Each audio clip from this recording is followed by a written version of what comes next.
Tanktown was developed about 15 years ago to help people put in rainwater collection systems to have a better quality of life with their water. The options out here in the hill country are pretty bleak. It's either a well, city water, which isn't out here, or rainwater.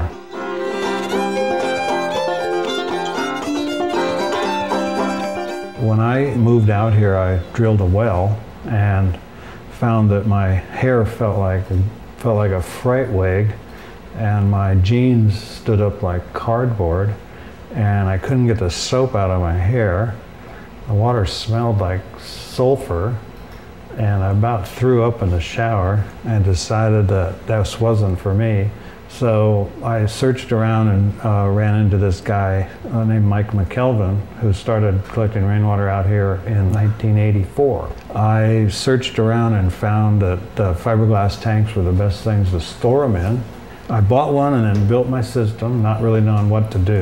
I didn't know really anything about plumbing, which all this is plumbing. My neighbor came by and said, "Why are your dishes so shiny? And did you just buy those dishes?" And I said, "No, those are our same old dishes." "Well, I want that. I know my wife does too."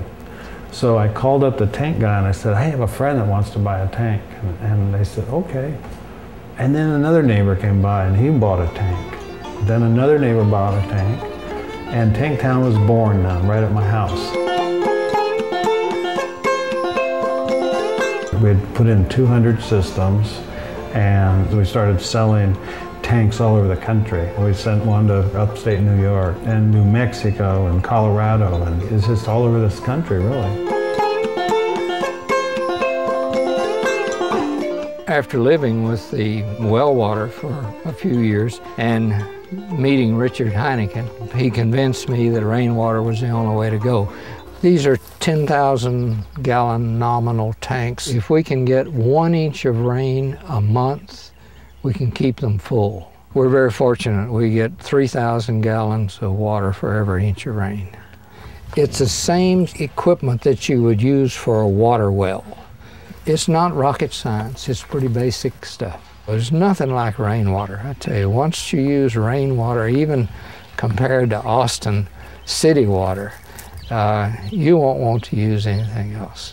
That's just regular tap water. It looks really good when it came out, right? But after it sits, all the debris that's in surface water, all water has this in it. And then this has gone through the filter systems. It's gone through all their purification. It's as good as they could get, and it was certified. It's okay by the government to let people drink this. This is rainwater bottled in 2004. Well, it is basically just a drop of water. It tends to coalesce around small dust particles in the atmosphere and grow until it rains out. And it'll have dissolved constituents. There are minute aerosol particles. An aerosol is a very tiny drop or a very tiny dust particle that is just kept in the air because they're so light they don't settle down. And so the rain actually collects this material in its droplets. We took the little raindrop out using reverse osmosis, the little particle around the raindrop. We removed that. Well, they didn't.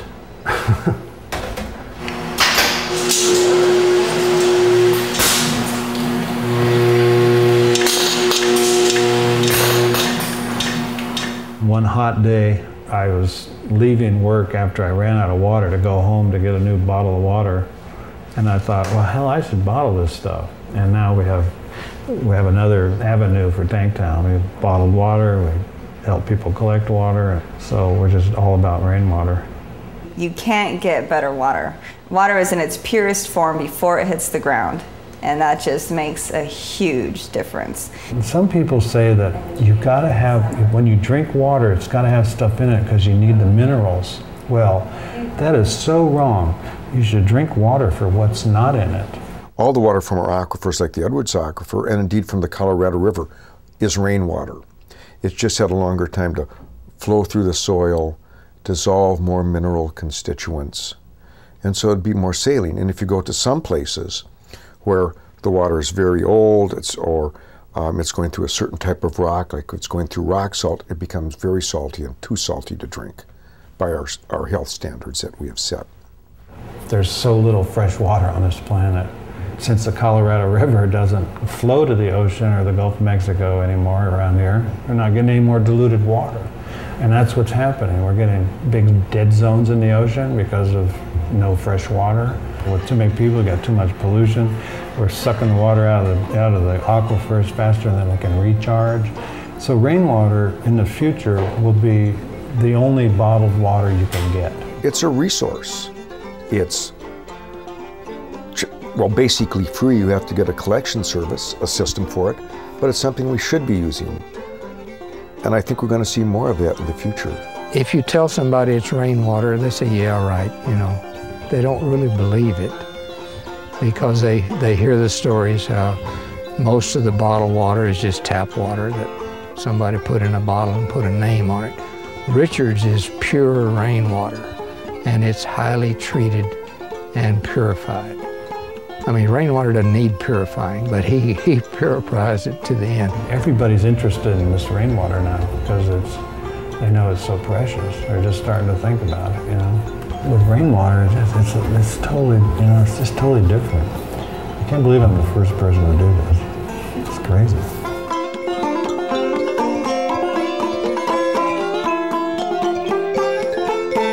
And now the tides are turning red, the fish they are becoming dead. The ocean breeze brings the smell of progress and disease.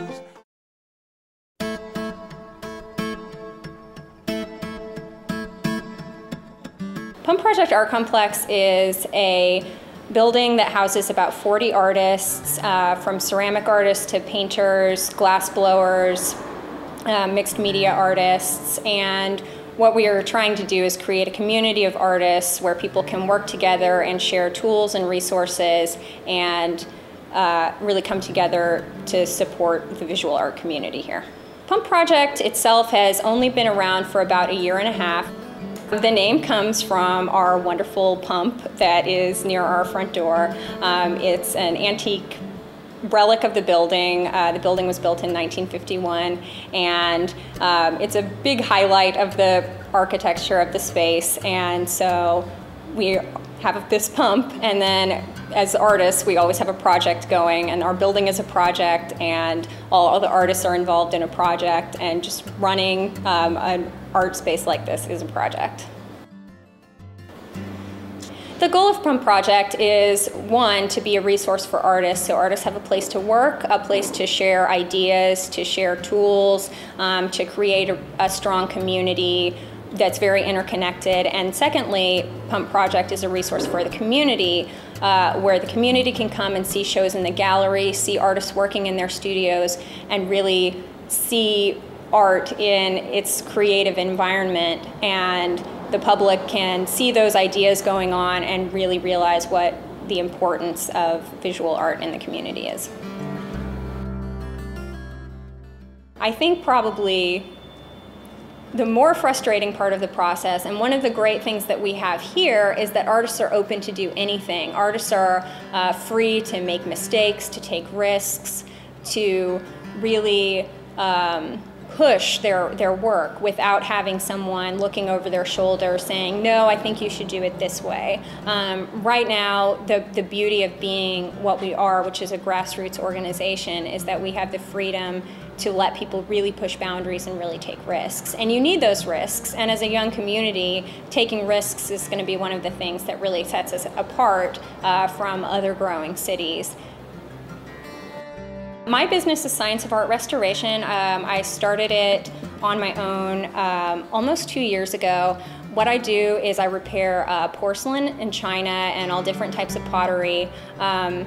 It's a pretty interesting process. While lots of people know that you can get a painting fixed that's torn or has a puncture in it, most people think when you break your most precious bowl that was passed down from generations from your family, they think that's the end of it. They think that it's over. But what I do in my business is I bring the things back to life. I put them back together piece by piece. I fill all those little cracks, those missing pieces. Then I in-paint all the detail back in and it'll look like it was never broken. I've fixed things people have dropped on the floor that have been in 30 pieces, 40 pieces, little tiny shards falling apart, even pieces where many times people will have broken things and they put the pieces away in their closet, they can't bear to throw it away, they can't bear to look at it.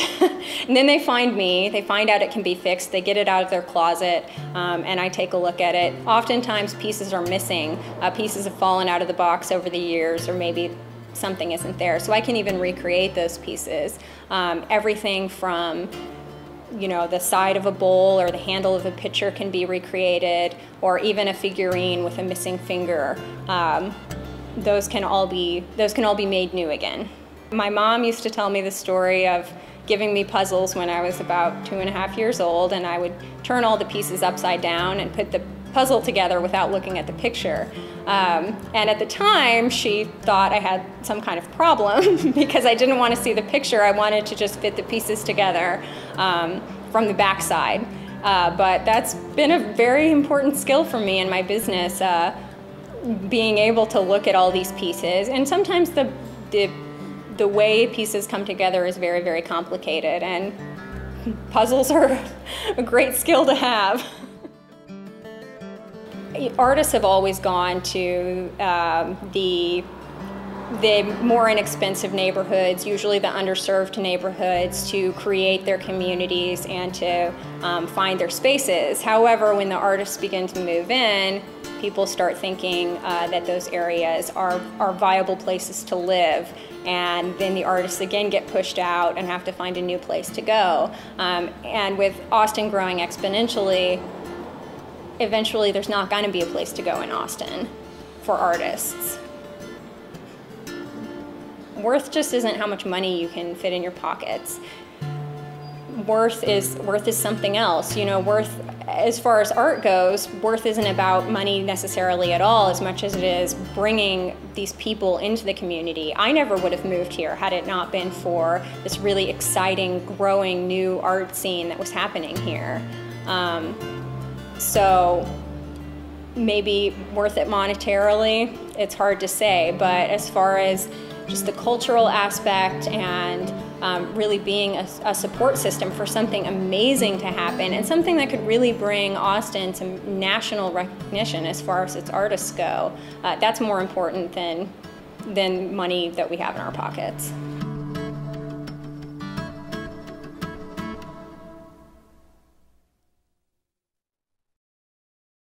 The first step to becoming a Docublogger is logging onto our website at klru.org/Docubloggers. Exchange your insights and opinions with your community on our blog, watch stories from our broadcasts, view web-only extras, and even add your own Docublogs.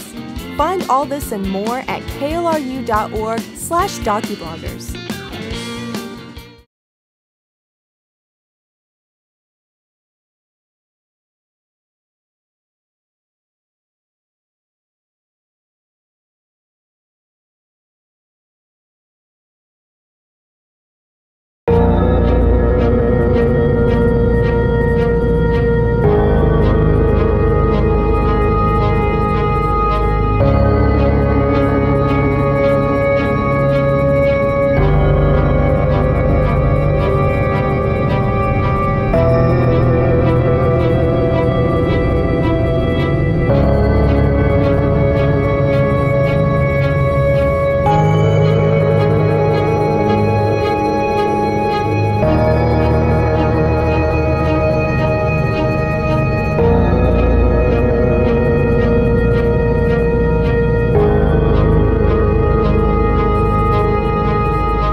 I'm Armando F. Vasquez, and everybody knows me here for Armando. See, what happened on the lights was that my son was going to Salt Ross here to our Alpine College, and his class was studying about the lights, and I had heard about them, but nobody in Marfa knew exactly what to look for.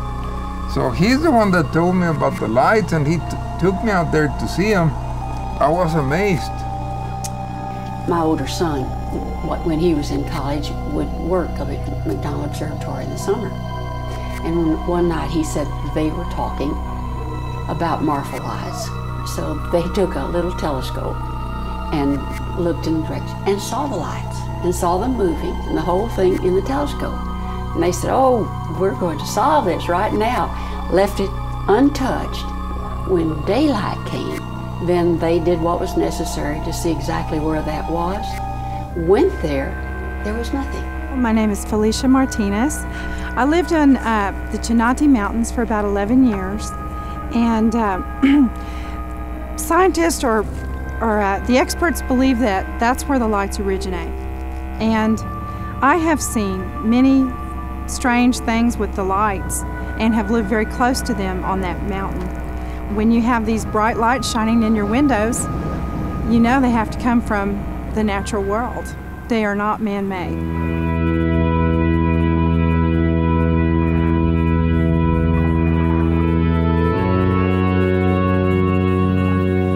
I've been in astronomy now for 27 years, and part of what I do is answer questions that people have about the night sky. And I know that people, and I was like this myself before I knew the night sky, people see things in the sky and they don't know what they are. And they seem very mysterious and sometimes a little scary. But, you know, most of the time, 99% of the time, it turns out to be the planet Venus. Or it turns out to be a weather balloon, or it turns out to be some very ordinary object. I've seen weird things in the sky, too, that aren't the planet Venus, you know, and that I just don't have any explanation for.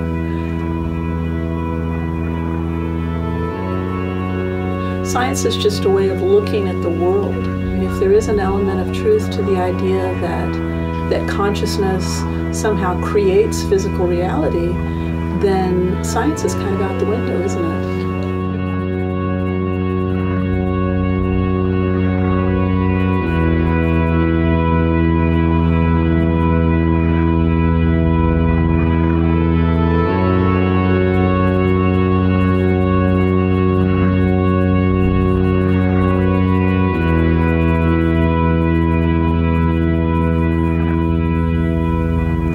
A phenomenon, they call it, the mysterious Marfa lights that dance across the lonely skies on dark West Texas nights.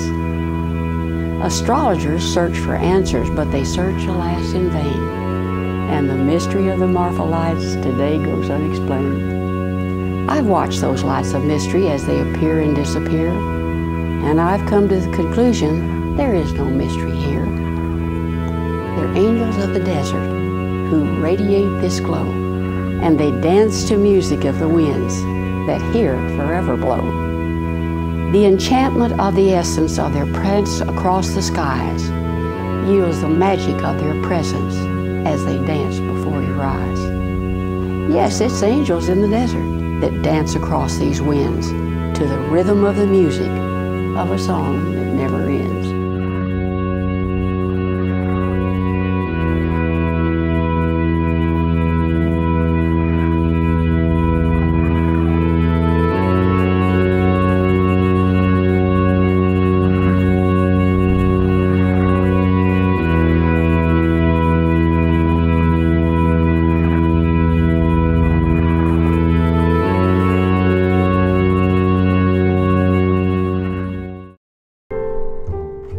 We're at the George Washington Carver Museum Cultural Center in Central East Austin. We are at an event called BAM Unveiled, and BAM stands for Black Arts Movement. It's an annual festival, performing arts festival, that this is the third year. And so we wanted to do a little preview, announcement of the festival, and get us started because it begins October 3rd. Maternizando lo patriarcado. Dale, dale, dásela. Dásela. And what can we expect to see at the festival? A little of everything: dance, music, theater, spoken word, music, everything from hip-hop to classical. We have children's theater, we have hip-hop theater and performance art, and just about everything. I think as we look at Austin and Austin as a center or seat of creativity, whether it's in ideas or artistic production, we look at those things that how we as Austinites celebrate our culture, and you find very little Black or African American culture publicly celebrated or publicly recognized as contributing to the overall cultural influences of Austin. So this is a way to bring attention to that. We're in 5 venues. We're here at the Carver, we're at the Long Center for the Performing Arts, the Rude Mack Space, the Off Center, where else? Oh, Houston Tillotson University, and Ballet Austin's new studio theater. The website is www.bamaustin.org.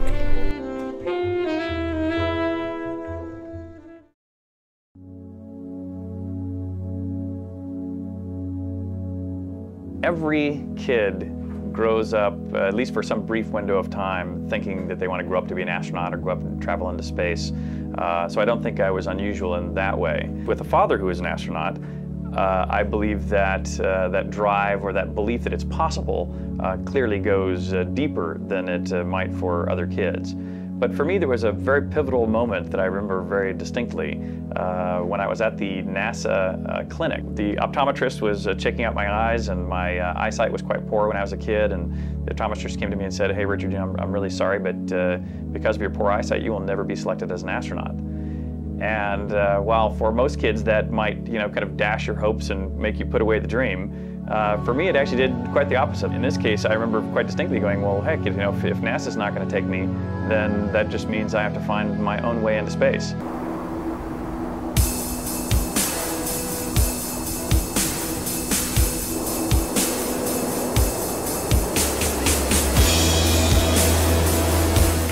So on October 12th, which is Columbus Day here in 2008, I'm going to launch on a Soyuz, Russian Soyuz rocket out of Kazakhstan and spend about 10 days in space, including 8 of those days on the International Space Station, before I return to very close to the launch site in the remote parts of Kazakhstan. And when I fly, I'm going to become the 6th private civilian to have basically purchased their own journey into space. And I'll also become the first second-generation American to fly in space, and I'll be flying with the first second-generation Russian. And so we actually return from space together, so it's kind of an interesting way kind of shepherding in the second generation of space travel.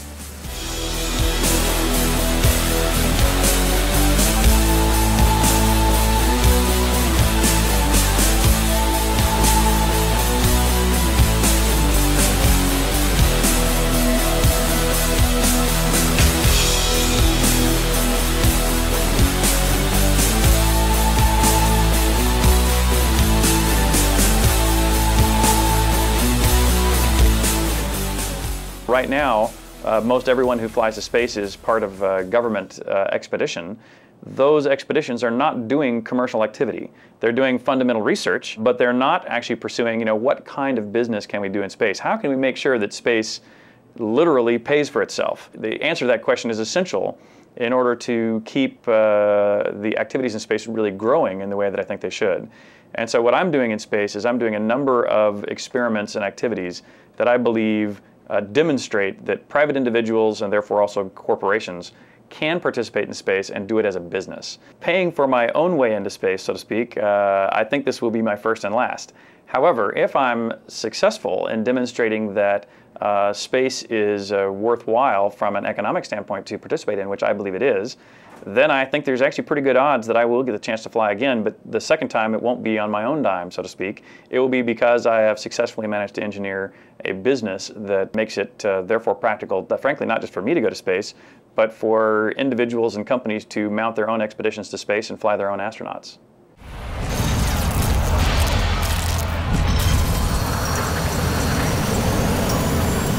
It would be impossible for me to go to space having just launched a space-related game and not find a way to tie those two things together. I will be actually connecting to the players and the community of players within my game. Not only will I be messaging to them from space directly into the game itself, but we also have a really fun thing planned called Operation Immortality. And what that is I'm going to actually be taking to space with me up to the ISS, something you might consider most closely related to a time capsule, where we'll be taking real people who play Tabula Rasa, something about them in the real world and something about their characters within the game Tabula Rasa. We're going to be accumulating on a data file for me to take to space. In Tabula Rasa, the opening sequence of the game involves the virtual devastation of the surface of the Earth, and so therefore humanity is truly at risk in the storyline of Tabula Rasa. And so by taking this data with me to space, I am therefore saving it from the potential annihilation here on the surface of the Earth.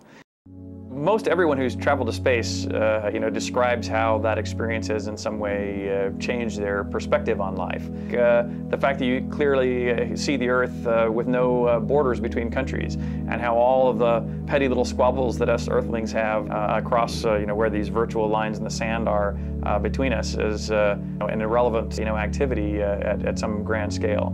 It'll be interesting to see if that is true for me, and we'll have to talk about that when I get back. A docublog is a video that tells a story about a person, place, event, or anything else in your community. It can be funny, serious, concrete, or avant-garde. We encourage you to go out there and share your story with your neighbors. Go to klru.org/docubloggers to find out how.